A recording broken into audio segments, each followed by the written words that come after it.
Elizabeth and welcome back to the Owlery. Today I'm going to be doing a Top 5 Wednesday, and today's Top 5 Wednesday topic is the top 5 books I will never read.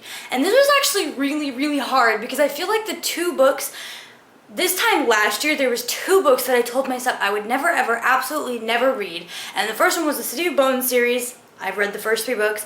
And the second one was Fangirl by Rainbow Rowell, and I read that one too.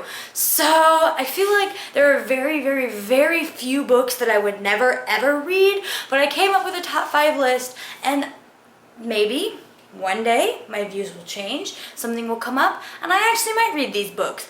Well, except for one of them, I'm probably never going to read that one. But anyway, let's go ahead and get on to the Top 5 Wednesday. The first one is Armada by Ernest Cline, and I read Ready Player One and fell in freaking love, just like everybody else did in the book world.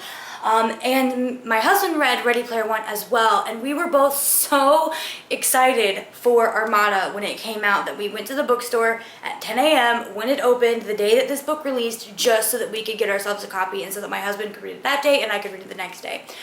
And then all the negative reviews started pouring in. Literally, it took 12 hours for negative review after negative review after negative review after negative review. Just, I don't think I found one person who liked this. My husband hated it, and like, I just don't think I can read it. The only reason that we are keeping this copy of this book and not getting rid of it, because it's so beautiful. Like, I think the cover is gorgeous.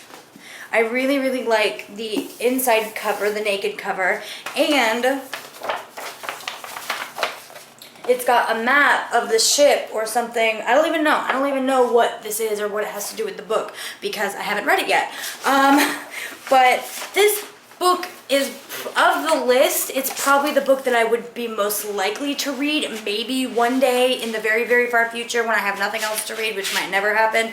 But I just enjoyed Ready Player One so much, and I'm so disappointed that literally everyone that I know that's read this hates this book because it was just so much worse than Ready Player One. And maybe we all have really high expectations for Ready Player One and we were just really let down that this wasn't as good as it, but no one liked it. My husband didn't like it, none of my friends liked it, and so I just don't think I'm ever going to read it.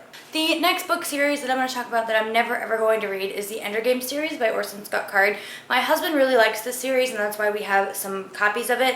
And I actually did read Ender's Game a while back, and I enjoyed it. It was okay. And then me and my husband actually met Orson Scott Card at an event, so all of these are signed somewhere.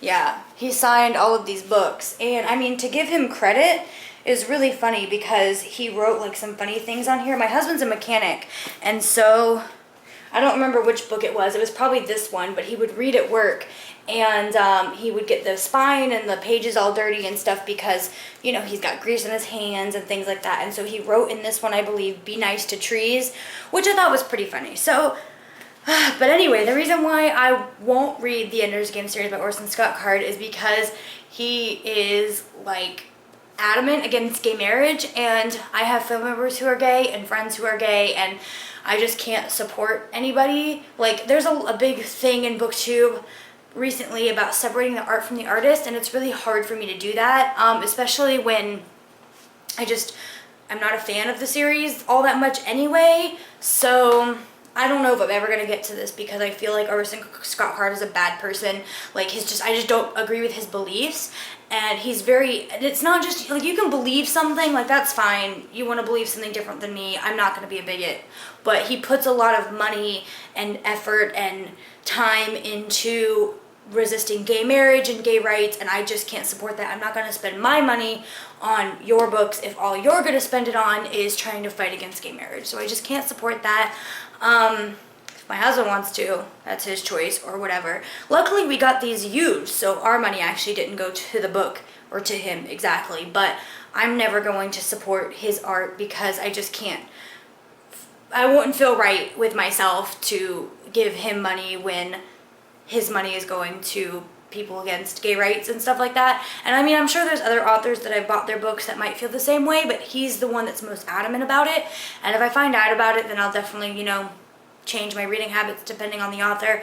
But Orson Scott Card is probably one of my least favorite authors because of that fact. So Anyway, moving on. I am never going to continue on with the Daughter of Smoke and Bone series by Lady Taylor. I read some of the Daughter of Smoke and Bone and I just couldn't get to the end, so I DNF'd it, and I just don't feel like it's for me. I don't know why. I don't know. Honestly, I have no idea. I just couldn't read it, and the books are massive, and I just don't think I have the time or effort to put into an older series that doesn't have any more books coming out, that I just didn't feel like reading even the first one, and so it's probably just never gonna happen. Next, I'm never going to read the Vampire Academy series by Rochelle Mead, and probably all the other Twilight era vampire books either. I just don't have the time to read paranormal when I don't even very much like the genre. It's definitely not one of my favorites, and there are so many other books that I would read before these that I don't have the time. I think I was looking for my copy on my other shelf, and I just don't even think I have it anymore. I think I gave it away. But I've also got the Bloodline series, or Blue Bloods, by Melissa de la Cruz, and the House of Night series by PC and Kirsten Cast, and I'm probably going to give away those soon because I just don't like, I mean, I've got the whole series of both of those, and I'm probably never, ever, ever going to read it. So maybe I'll do a giveaway of all of my paranormal books that I'm just never going to read. Let me know in the comments below if that's something you would want. And the last book on this list is Memoirs of a Geisha by Arthur Golden. I recently found out that this book, Arthur Golden, I knew this was like it was fiction but based on a real person, but I did not know how grossly inaccurate Arthur Golden made the book appear, or like made the plot points. Most of it was overly fabricated, and I found out that the actual geisha that it's based on did her own book, and it's like an autobiography sort of, and so I had no idea like how bad he made the lifestyle of a geisha sound in this book, and how much better that autobiography is of her. I don't know her name exactly, but I think I'm just going to trash this and get that copy of that book instead, because Arthur Golden did just such a horrible job of representing the geishas and the woman herself, and I just read this whole article about how horrible, like, he made the geisha lifestyle seem, and how he kind of insulted an entire culture because of it, because of this book, and I just don't want to support that. So I'm probably gonna give this away or get rid of it and get the autobiography of her instead. Alright guys, thank you so much for coming to Top 5 Wednesday. I hope that you enjoyed it. Please tell me in the comments below which book you will never ever read, and I will see you in my next video. Bye!